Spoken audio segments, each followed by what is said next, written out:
శ్రీమాత్రే నమః. ఈరోజు వచ్చేసి ధనియాల చట్నీ చేసుకుందామండి. ఇదిగోండి ఇడ్లీలోకి ధనియాలు వేసానండి. ఇదిగోండి ఎండుమిర్చి కూడా వేస్తున్నాను.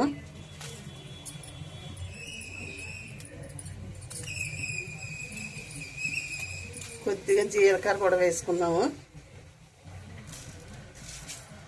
ఆయిల్ ఒక చుక్క వేసుకుని సరిపోద్దండి, ఎక్కువ వేసుకోవసరం లేదు, ఎక్కువ అవసరం లేదు. ఇవి దోరగా వేయించుకుందామండి.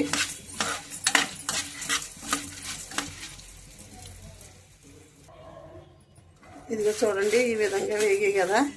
ఇప్పుడు ఫ్లేవర్కి కొంచెం కరివేపాకు కూడా వేస్తున్నానండి. ఇదిగో 4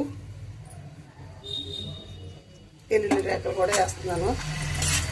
ఇవి ఇందులో కావాల్సినవి.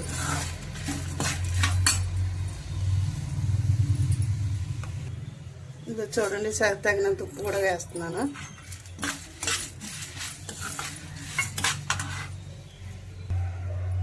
ఇదిగోండి చింతపండు, నిమ్మకాయ సైజు అంత చింతపండు వేస్తున్నాను. బెల్లము, ఇదిగోండి బెల్లం ముక్క, చిన్న ముక్క వేస్తున్నాను. తీపి కావాల్సిన వాళ్ళు కొంచెం ఎక్కువ వేసుకోవచ్చు. ఇది మిక్సీ జార్లో వేసుకుని ముందు పౌడర్లా గట్టి బాగా ఆడేసుకుని మెత్తగాని, తర్వాత వాటర్ వేసుకుని ఆడుకోవాలండి. ముందే వాటర్ వేసిస్తే మనకి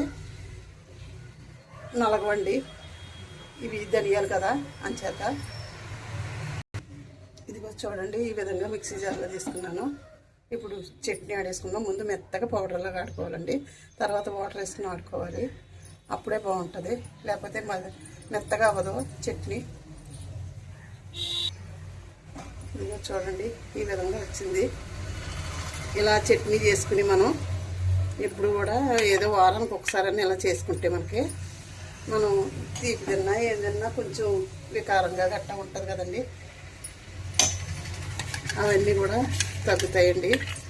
చాలా బాగుంటుంది కూడా చట్నీ కూడా. వారానికి ఒకసారి ఇలా చేసుకుంటే మనకి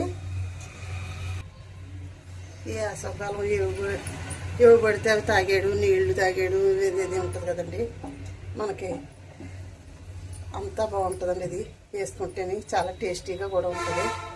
దోశల్లో వేసుకోవచ్చు, ఇడ్లీలో వేసుకోవచ్చు. ఇడ్లీ పిండి చట్నీ ఇడ్లీ పిండి అట్టేసుకున్నా సరే చేసుకోవచ్చండి. చాలా సూపర్ ఉంటుందండి చట్నీ అయితేనే. ఇలా చేసుకుని చూడండి. కావాల్సిన వాళ్ళు ఇంకా కారం ఎక్కువ వేసుకోవచ్చు, లేకపోతే తక్కువ వేసుకోవచ్చు అండి. తీపి కూడా చూసుకుని కావాలంటే ఎక్కువ వేసుకోవచ్చు, తక్కువ వేసుకోవచ్చు. చాలా టేస్టీగా ఉంటుందండి ఇడ్లీ చట్నీ. సూపర్ ఉంటుంది, సూపర్ చట్నీ. మీరు ఇడ్లీలోకి కానీ దేంట్లోనైనా వేసుకోవచ్చండి శుభ్రంగా. ధనియాల చట్నీ చాలా బాగుంటుందండి ఏంటి, మనకి ప్రతిదానికి కూడా పనిచేస్తాయండి. పనిచేస్తుంది. కఫం పట్టినా, దగ్గు వచ్చినా, దేనికైనా సూపర్ పనిచేస్తుందండి ప్రతిదానికి. పిల్లలు కూడా మామూలుగా అయితే తినరు కదా, ఈ విధంగా అయితే తింటారు కదండి. సరే అండి, వీడియో ముగిస్తున్నాను. ఉంటానండి. శ్రీమాత్రే నమః. శ్రీమాత్రే నమః. శ్రీమాత్రే నమః. మీరు కూడా ఇలా ట్రై చేసి చూడండి ఎలా ఉంటుంది అన్నది. ఇడ్లీ చట్నీ ఇడ్లీలోకి చాలా సూపర్ ఉంటుందండి.